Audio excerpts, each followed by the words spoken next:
पृथ्वी जयन्ती र राष्ट्रिय एकता दिवसलाई व्यापक राजनीतिकरण गरिएको थियो।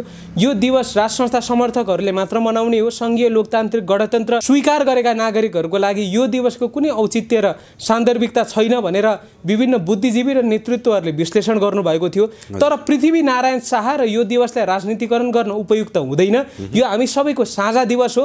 भारतको स्वतन्त्रता दिवस जस्तै यो हाम्रो त्यति नै महत्त्वको राष्ट्रिय एकता दिवस रहेको छ। यसलाई देशव्यापी रूपमा मनाउनुपर्छ। यो संसदीय अङ्कगणित हेर्ने हो भने चाहिँ जसको सरकार आए पनि पछिल्लो 5 वर्ष हेर्दा तुलनात्मक रूपमा अन्तर्राष्ट्रिय शक्तिलाई क्रीडा स्थल बनाउनका निम्ति अहिले नै उपयुक्त छ, किनकि धेरै दलहरू रहेका छन्, धेरै दल मिलाएर बहुमत पुगेको छ। तुलनात्मक रूपमा शेरबहादुर देउवा हुनुभन्दा प्रचण्ड के हदसम्म बेटर होला। रवि लामी छानेजुकी कुरा गर्नुपर्दा गृहमन्त्री हुने बित्तिकै निर्मला हत्याकाण्डको छानबिन गर्नका निम्ति उहाँले उच्च स्तरीय समिति बनाउनु भएको छ। पक्कै पनि यसपटक चाहिँ हत्याकाण्डको चिरफार हुनेछ, को उन बलात्कारी सार्वजनिक हुनेछन् भन्ने कुरामा हामी विश्वस्त रहेका छौँ। शेरबहादुर देउवाकै कुरा गर्नुहुन्छ भने नेपाली कांग्रेसको विधानले पनि अब उहाँलाई सभापतिको उम्मेदवार हुन दिँदैन। त्यसै कारणले गर्दा अब लगभग सबै पार्टीहरूमा दोस्रो पुस्ताको नेताहरूको समय देखिन्छ। भारतलाई विस्तारवादी भनिरहँदा पनि चीनलाई पनि हामीले स्वतन्त्र र हाम्रो एकदमै आत्मीय मित्र भन्न उपयुक्त नहोला। पाकिस्तान हेर्नुहुन्छ, श्रीलङ्काका बन्दरगाहहरू हेर्नुहुन्छ भने यसै अनुरूप चर्को ब्याजमा ऋण देऊ, ऋण तिर्न नसक्ने अवस्था भएपछि कि त महत्त्वपूर्ण भूगोल कब्जा गर कि त कूटनीतिक नियोगमा आफ्नो हस्तक्षेप व्यापक रूपमा अगाडि बढाऊ भन्ने यो चीनको रणनीति रहेको छ। जति भारत नेपालमाथि हस्तक्षेप गर्ने रणनीति छ त्यतिकै चीन पनि अग्रसर छ। शेरबहादुर देउवाले राजेन्द्र लिङदेनलाई प्रधानमन्त्रीका निम्ति गोप्य रूपमा प्रस्ताव गर्नुभएको यो सत्ता समीकरण ढाल्नका निम्ति मेरो लागि सबैभन्दा ठुलो कुरा भने मुलुकमा पोलिटिकल स्टेबिलिटी हुनु पर्यो, राजनीतिक स्थिरता हुनु पर्यो। म कसैको गोटीको रूपमा प्रयोग हुन चाहदिनँ। जनचाहना विपरीत म प्रधानमन्त्री हुँदिनँ भनेर जुन आफ्नो अभिव्यक्त गर्नुभएको छ यो कुरालाई जनताले सकारात्मक रूपमै लिएका छन्। राजेन्द्र लिङदेनज्यूको नेतृत्वमा सरकारमा सामेल भइरहँदा प्राथमिकतामा चाहिँ पटक दीपक सिंह र ज्ञानेन्द्र साई जस्ता नयाँ उम्मेदवारहरूलाई जो केही नयाँ चिज गर्ने परिवर्तन उहाँहरूलाई प्राथमिकता तताएका छन्। सारा कुराको अनुभव छ, त्यसकारण ज्ञानेन्द्र साईलाई चाहिँ ल्याउनु पर्छ। पुरानाहरूले त्यो सेक्रिफाइस गर्नुपर्छ। अब पक्कै पनि पुरानोहरूले र गर्नुहुन्छ जस्तो पनि लाग्छ मलाई। चीनको राजदूतले पोखरा विमानस्थलको उद्घाटन समारोहमा आएर यो बेल्ट एन्ड रोड इनिसिएटिभको महत्त्वपूर्ण अंश हो भनेर भन्नुभयो। जबकि केपी शर्मा ओली प्रधानमन्त्री हुँदा चीनमा गएर गर्नुभएको सम्झौता त्यो भइरहँदाखेरि बेल्ट एन्ड रोड इनिसिएटिभको इम्प्लिमेन्टेसन एक्ट साइनै भएको थिएन। Pokhara international airport belt and road इनिसिएटिभको अंश होइन। यदि तपाईँ कर्जाको हिसाबले पनि हेर्नुहुन्छ भने अन्तर्राष्ट्रिय ब्याङ्कहरूसँग तुलना गर्नुपर्दाखेरि चर्को ब्याज रहेको छ चीनको, नेपाल सरकारले तिर्नुपर्ने। निर्धक्कताका साथ किन चीनले भन्न सक्यो त पोखरा इन्टरनेसनल एयरपोर्टमा बीआरआईको हिस्सा नहुँदा हुँदै पनि यो बीआरआईकै महत्त्वपूर्ण हिस्सा हो, अब हामीले हाम्रो लगानीलाई पनि दोब्बर तेब्बर बनाउनेछौँ भन्ने नाकाहरू खोल्ने यस पछाडिको कारण के हुन सक्छ भन्दा प्रचण्ड आएका छन्। कम्युनिस्टहरूको सफ्ट भए पनि समीकरण बनेको छ। त्यसै कारणले गर्दा हामीलाई काम गर्न सहज हुन्छ। अमेरिकन पक्ष चाहिँ तुलनात्मक रूपमा कमजोर भएको छ भनेर चीनले पनि अनुभूति गरेको छ। उहाँहरूले नै आफ्नो राजनीतिक स्वार्थ परिपूर्ति गर्नका निम्ति रेशम चौधरीलाई फसाउनु भयो। अहिले आएर उहाँहरूले नै छुटाउनु पर्ने बाध्यता छ। अब राष्ट्रपतिलाई शेरबहादुर देउवा नै प्रधानमन्त्री रहिरहँदा दिएको अध्यादेश पनि त्यो एउटा नाटक मञ्चन हो भन्न चाहन्छु। प्रयास गरिरहेको छौँ जस्तो गर्ने र नागरिक उन्मुक्ति पार्टीको विश्वास जित्ने एउटा रणनीति थियो त्यो जुन नागरिक उन्मुक्ति पार्टीले बुझेको छ र अहिले प्रतिपक्षमा बस्ने निर्णय गरेको छ। दर्शक नमस्कार, वीर गोर्खाली अनलाइन टेलिभिजनमा युवा अभियन्ता, युवा नेता, राजनीतिक विश्लेषक अर्जुन पौडेलजी हुनुहुन्छ। हामी उहाँलाई स्वागत गर्छौँ। स्वागत छ अर्जुन सर। हजुर धन्यवाद। आराम हुनुहुन्छ? आरामै। निकै दौडधुपमा हुनुहुन्थ्यो। पृथ्वी जयन्तीको लागि चाहिँ यहाँ डकुमेन्ट्री बनाउने अभियानमा पनि हुनुहुन्थ्यो। यो नजिकै गरेको पृथ्वी जयन्ती र राप्रपाले 14 सिट जितेपछि सरकारलाई समर्थन गरिसकेपछि राष्ट्रिय एकता दिवस र पृथ्वी जयन्तीमा बिदा दिने लगभग तय भएको छ। के भन्न चाहनुहुन्छ? यो पृथ्वी जयन्तीमा युवाहरूको त्यति लोकप्रियता देखिँदैन। हजुर, यस पछाडिको कारण चाहिँ हाम्रो जुन कोर्स छ त्यसमा पनि यो हाम्रो राष्ट्रियताको विषयमा त्यति समावेश नभएको, साथसाथै सरकारले पनि यसलाई मान्यता नदिएका कारणले त्यति प्रवर्धन हुन सकेन युवाहरू माझमा यसको महत्त्व र आवश्यकता। हजुर, अहिले आएर अब चाहिँ तुलनात्मक रूपमा यसको आवश्यकता महत्त्व युवाहरूले बुझ्नेछन्, यो प्रवर्धन हुनेछ र देशव्यापी रूपमा यसले मनाइनेछ भन्ने कुरामा हामी आशावादी रहेका छौँ। पक्कै पनि राप्रपासँग सैद्धान्तिक रूपमा विमति रहेको छ, तर सरकारलाई समर्थन गरेर अहिले यो चाहिँ एउटा उपलब्धिको रूपमा हामीले लिनुपर्ने हुन्छ यो सार्वजनिक विदा र राष्ट्रिय मान्यता पृथ्वी जयन्ती र राष्ट्रिय एकता दिवस। त्यही त यत्रो 16 वर्षदेखि सङ्घर्ष गरिराख्ने सडक सङ्घर्ष त कति गर्यो, कति पिटाइ खायो, हातखुट्टा बाँच्यो होइन, पक्राउ पर्यो, तर विदा स्वीकृति भएको थिएन। आखिर त्यो गराउनलाई एउटा शक्ति सङ्घर्ष म आफ्नो स्थान हासिल गरिसकेपछि विदा पाएको छ, यसलाई उपलब्धिमा लिनु पर्यो नि। यसले उपलब्धिको रूपमा लिनुपर्छ र हामी यसमा सकारात्मकै छौँ। यसले पक्कै पनि अब प्रवर्धन गर्छ उद्देश्यलाई भन्ने नै। यसलाई मात्रै लिएको छैन राप्रपाले तपाईँको एउटा बटम लाइन केसम्म पनि बनाएको छ भने जस्तै 47 सालदेखि तपाईँको लाभको पदमा बसेको नेता होस् कर्मचारी होस् यिनीहरूको सम्पत्ति छानबिन गर्नको लागि चाहिँ यो ग्यारेन्टी गरिनुपर्छ सरकारमा जानलाई। एउटा भ्रष्टाचार नगर्ने वा भ्रष्टाचारीलाई चाहिँ छानबिन गर्न पाउनुपर्छ भन्ने शर्त त सकारात्मक हो नि। शर्त पक्कै पनि सकारात्मक हो, तर व्यवहारिक रूपमा विश्लेषण गर्नुपर्दा यो सत्ता समीकरणबाट त्यो शर्त कार्यान्वयन होला अथवा परिपूर्ति होला भन्ने कुरामा विश्वस्त हुन सकिँदैन। किनकि हिजोको दिनमा यिनै नेतृत्वहरूको ठुलो भ्रष्टाचारका काण्डहरू रहेका छन्, ओम्नी ग्रुपको कोरोनाका काण्ड लगायतका विभिन्न काण्डहरू रहेका छन्। त्यसै कारणले गर्दा अहिले पुरानै दलहरूका नेतृत्व जबसम्म सत्तामा रहिरहन्छन् तबसम्म यो माग व्यवहारिक रूपमा कार्यान्वयन हुन सक्छ जस्तो चाहिँ मलाई लाग्दैन। होइन, जस्तै कमरेड प्रचण्ड सामान्य प्रधानमन्त्रीले पनि भ्रष्टाचारीलाई चाहिँ कुनै पनि हालतमा 47 साल पछिका भ्रष्टाचारीहरूलाई छानबिन गर्छु भन्ने प्रतिबद्धता जारी गरेका छन्। त्यसै अनुरूप राष्ट्रिय स्वतन्त्र पार्टीलाई पनि ल्याएका छन् र गृहमन्त्री दिएका छन्। भने अर्थ आफ्नो टिममा यसपालि देश र जनता पक्षमा काम गर्ने डेलिभरी दिन सक्ने नेताहरूलाई ल्याउने उनको चाहना उच्च चाहना देखिन्छ कि यो केही सकारात्मक लिन सक्यो नि त। यसलाई पक्कै पनि यसलाई सकारात्मक रूपमा लिनुपर्छ र राप्रपाले अब सरकारलाई समर्थन गरिसक्यो। सरकारलाई समर्थन गरिरहँदा दीपक बोहरा, पशुपति शमशेर जबरा उहाँहरू आदरणीय नेता हुनुहुन्छ, मौका पाइसक्नुभयो, आफूले गर्ने काम गरिसक्नुभयो। अब नयाँ नेता जसरी दीपक सिंह हुनुहुन्छ उहाँको विजयलाई हामीले सबैभन्दा ठुलो राप्रपाको उम्मेदवारहरूमध्ये उपलब्धिको रूपमा लिनुपर्छ। किनकि कमल थापा एमालेबाटै उठिरहँदा, त्यहाँको सहमहामन्त्री डिना उपाध्याय उठिरहँदा पनि उहाँले चाहिँ राम्रो जित हासिल गर्नुभएको छ। त्यसै कारणले गर्दा जो आशा लाग्दा युवा उम्मेदवारहरू हुनुहुन्छ, वैकल्पिक उम्मेदवारहरू हुनुहुन्छ, उहाँहरूलाई चाहिँ यसपटक मन्त्री बनाउनुपर्छ र काम गर्ने मौका दिनुपर्छ। आशा लाग्दा उम्मेदवार म ज्ञानेन्द्र साईलाई सङ्केत गर्नुभएको पक्कै पनि राजेन्द्र लिङदेनज्यूको नेतृत्वमा सरकारमा सामेल भइरहँदा प्राथमिकतामा चाहिँ यसपटक दीपक सिंह र ज्ञानेन्द्र साई जस्ता नयाँ उम्मेदवारहरूलाई जो केही नयाँ चिज गर्ने परिवर्तन विरुद्धको अभियन्ताको रूपमा सडक तताएका छन्, सारा कुराको अनुभव छ। त्यसकारण ज्ञानेन्द्र साईलाई चाहिँ ल्याउनुपर्छ, पुरानाहरूले त्यो सेक्रिफाइस गर्नुपर्छ। अब पक्कै पनि पुरानोहरूले र गर्नुहुन्छ जस्तो पनि लाग्छ मलाई। लाग्छ हजुर। ज्ञानेन्द्र साईले मन्त्री भइसकेपछि त्यो डेलिभरी दिन सक्नुहुन्छ होला, के छ त्यो अनुभव, त्यो विश्वास छ? तपाईँ त सडकमा पनि सँगसँगै हुनुहुन्थ्यो। नागरिक मञ्चमा सरकारलाई दबाब दिइरहँदा जनताका मुद्दाहरू सम्बोधन गराउनका निमित्त दबाबमूलक कार्यक्रमहरूमा आयोजना गरिरहँदा त्यसमा अग्रपन्थीमा रहेर सरकारसँग वार्ता गरिरहँदा त्यो सजिलो थियो। तर सरकारकै मन्त्री भएर काम गर्न चाहिँ त्यति सजिलो छैन। उहाँले बोले अनुसारको मन्त्री भइसकेपछि काम गर्नुहुन्छ कि हुँदैन भन्ने कुरो त्यो त आगामी दिनहरूमा देखिनेछन्। तर उहाँहरूले त्यो बोली सुन्दाखेरि पनि एकपटक अवसर दिनुपर्छ र यदि ठाउँमा पुग्नुभयो भने काम गर्नुहुन्छ कि हुँदैन भनेर यो उहाँलाई टेस्ट गर्ने पनि एउटा राम्रो अवसर हुनेछ जस्तो लाग्छ।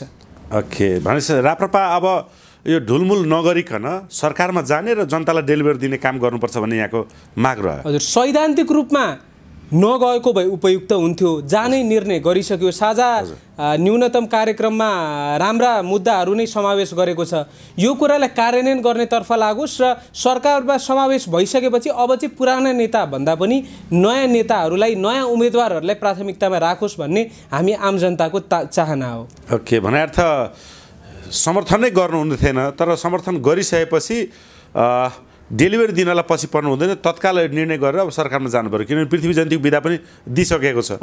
अब बाँकी कुरा पनि काम गर्न पाउनु पर्यो, भ्रष्टाचारीलाई छानबिन गर्न पाउनु पर्यो भन्ने शर्तसहित जानु पर्यो नि। दिएन भने फेरि राजीनामा दिने त आफ्नो हक त हामीसँगै छ नि। हजुर, पक्कै पनि त्यो हिसाबले राप्रपा सरकारमा जानु पर्यो। अब ढुलमुल गर्नु भएन।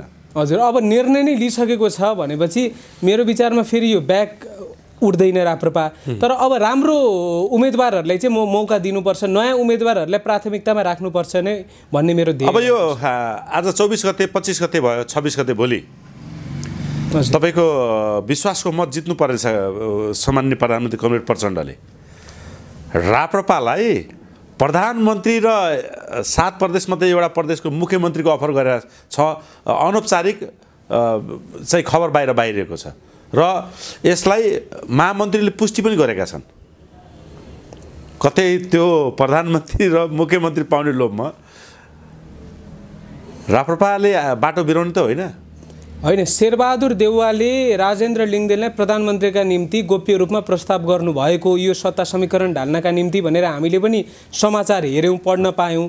संवैधानिक रूपमा हुने हो भने प्रचण्डले विश्वासको मत प्राप्त गर्न सकेनन् भने स्वतः रूपमा संसदको सबैभन्दा ठुलो दलको संसदीय दलका नेता शेरबहादुर देउवा नै प्रधानमन्त्रीका दावेदार हुनेछन्। 30 दिनभित्र उहाँले विश्वासको मत लिनुपर्नेछ। तर यदि यो आएको हो भने पनि उहाँले अस्वीकार गर्नुभएको छ, त्यो सकारात्मक हो। किनकि शेरबहादुर देउवाको नेतृत्वमा राजेन्द्र लिङदेन कदम कदाचित प्रधानमन्त्री भए पनि उहाँको गोटीको रूपमा उहाँ प्रयोग हुनुपर्नेछ। यो उच्च संयन्त्र समितिको संयोजक पक्कै पनि शेरबहादुर देउवा नै हुनुहुनेछ। राष्ट्रपतिदेखि सभामुखसम्म नेपाली काङ्ग्रेसकै हुनेछन्। त्यसै कारणले गर्दा यदि यो सम्भावना थियो भने पनि उहाँ नगएर राम्रै गर्नुभयो जस्तो लाग्छ।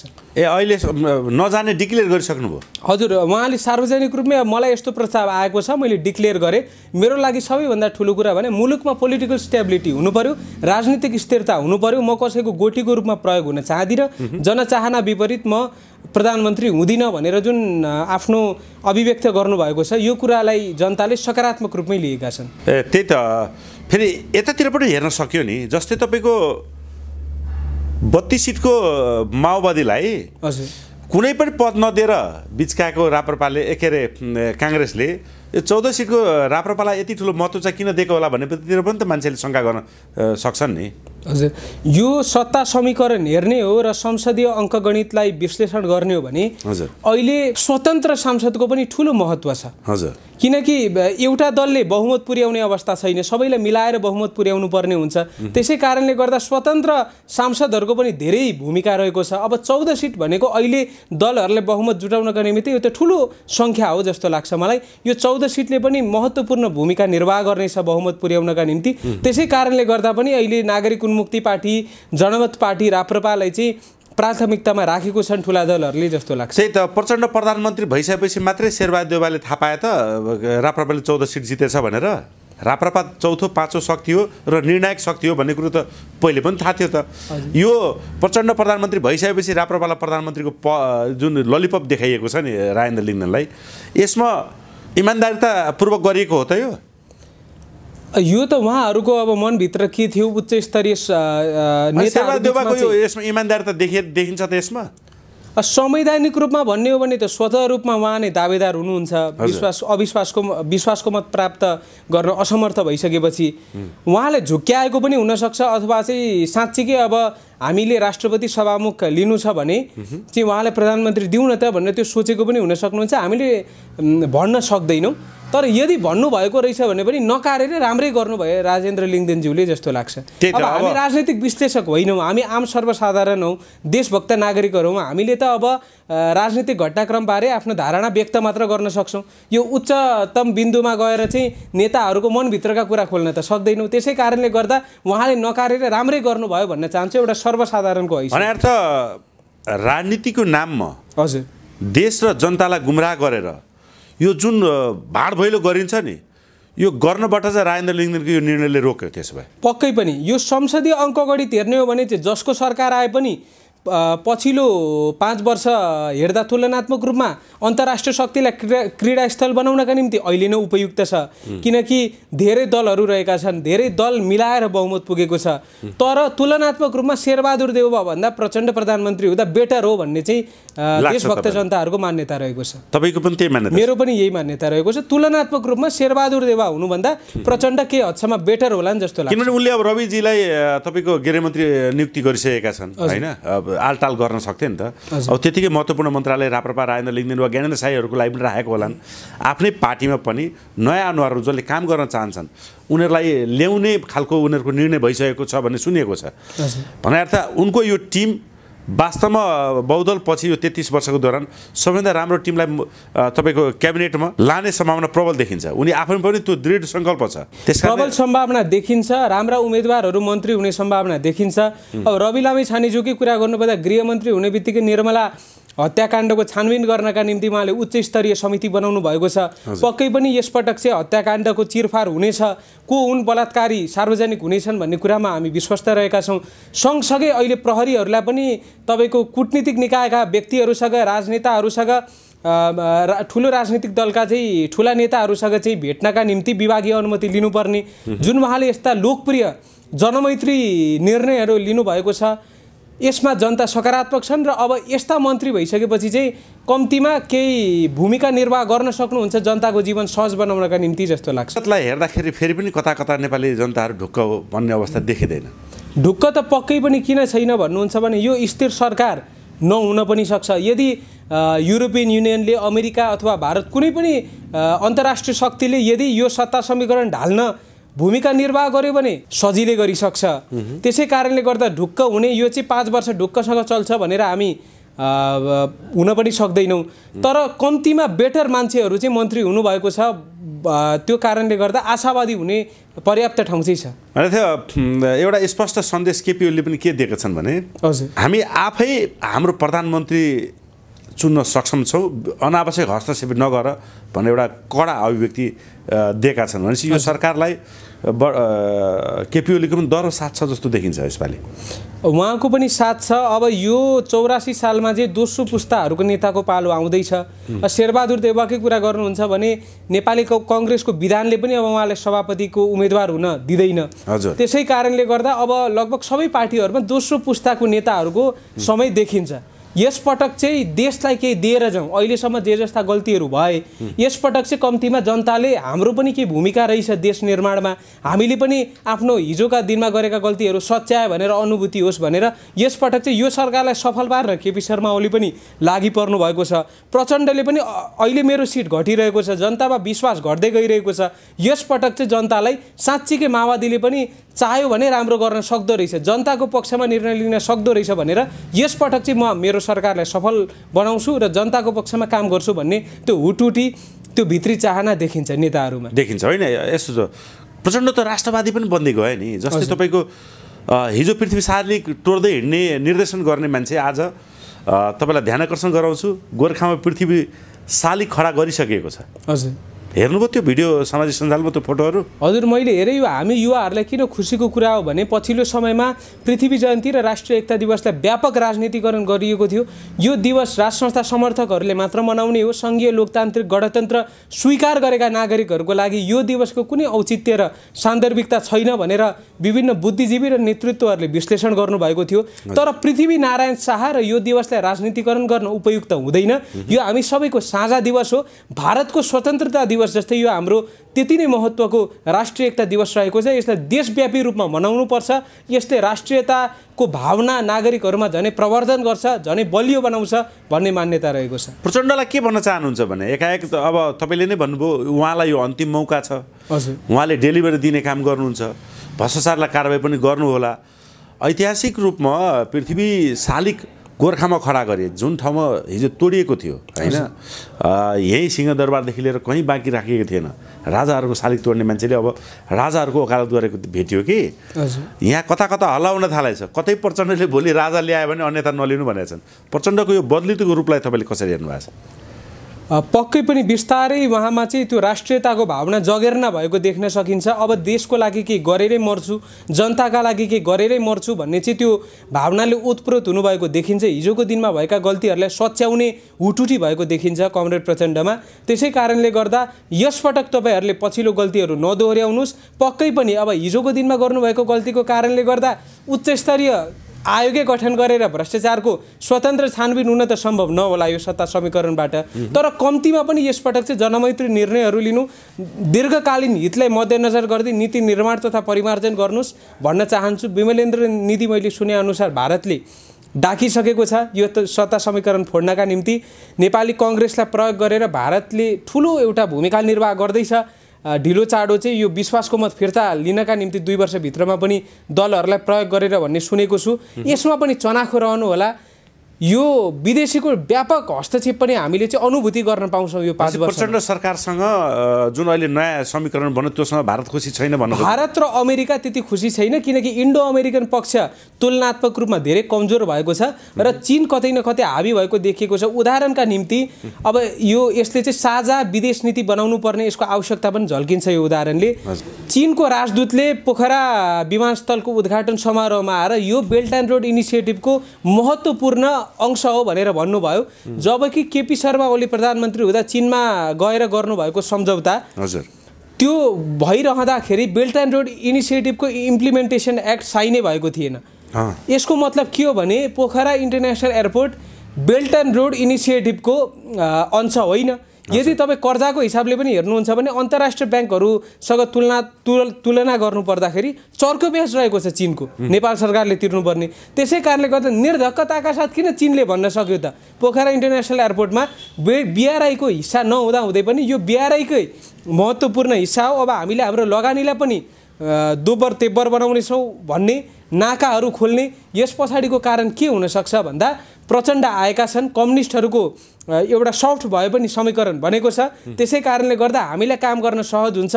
इन्डो अमेरिकन पक्ष चाहिँ तुलनात्मक रूपमा कमजोर भएको छ भनेर चीनले पनि अनुभूति गरेको छ जस्तो लाग्छ मलाई। त्यही त उच्च स्तरीय टोली पनि पठाउनु, अब दार्चुला नाका पनि खोलेको जुन कति महिनादेखि वर्षदेखि बन्द थियो, यता तपाईँको तातो पानी र रसुवा नाका पनि तत्काल खोल्नु, सामानहरू आवाजात हुनु, यो चाहिँ अब नेपाल चीनतिर ढल्क्यो वा चीनको विजय भयो भन्ने सङ्केत भन्न खोज्नु? हजुर, यो सत्ता समीकरणले चीनको धेरै विश्वास आर्जन गरेको छ भनेर बुझ्नुपर्ने हुन्छ, किनकि हामी कहिले पनि पूर्ण रूपमा स्वतन्त्र हुन सक्दैनौँ। हाम्रो भूराजनीतिक अवस्था हेर्नुहुन्छ भने कि त राजा महेन्द्र जस्तो दीर्घकालीन हितलाई मध्यनजर गर्दै कूटनीतिमा अब्बल राजा हुन सक्नु पर्यो, नेतृत्व हुन सक्नु पर्यो, होइन भने दुवै शक्ति राष्ट्रहरू जो एकअर्काका एक हिसाबले दुश्मन पनि हुन्, राजनीतिक रूपमा हेर्नुहुन्छ, सैद्धान्तिक रूपमा हेर्नुहुन्छ भने दुईटैलाई सन्तुलनमा राखेर चाहिँ अगाडि बढ्न लगभग असम्भवै छ।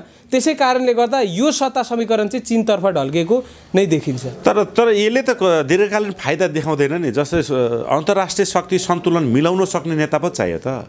हजुर, कहिले भारत वा इन्डो पश्चिमा अन्तर्गतको इन्डो अमेरिकन च्यानलकोलाई विजय गराउने, कहिले यता चाइना रुस च्यानललाई विजय गराउने, कहिले यता ढल्किने कहिले उता ढल्किने, यसले त समग्रमा देशलाई फाइदा गर्छ त अर्जुनजी? यदि हाम्रो राष्ट्रिय सुरक्षा, भूराजनीतिक परिस्थिति र दीर्घकालीन हितलाई विश्लेषण गर्ने हो भने यो फाइदाजनक छैन। पक्कै पनि यहाँले भन्नुभएको जस्तो त्यस्तो कूटनीतिक र दूरदर्शी नेतृत्वको आजको दिनमा खाँचो छ।